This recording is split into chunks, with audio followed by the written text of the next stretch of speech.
అందరికీ నమస్కారం. ఉదయం నిద్ర లేవగానే పఠించాల్సిన మంత్రం.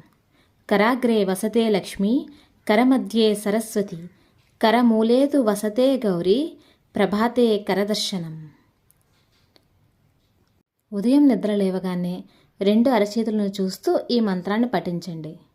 మనం ఏ పని చేసినా చేతులతో చేస్తాం.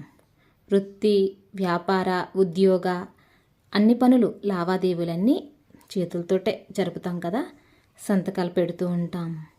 ఏదో ఒక రోజు అయ్యో ఇలా జరిగిందేంటి, ఇలా చేసేసానా, నేను ఇలా చెయ్యకుండా ఉంటే బాగుండును, అలా జరగకుండా ఉంటే బాగుండును అని తర్వాత బాధపడే అవసరం లేకుండా ఉండకుండా ఉదయం లేవగానే చేతులు చూస్తూ కరదర్శనంతో దైవాన్ని ప్రార్థించడం. ఇది మన భారతీయ సంస్కృతి కూడా.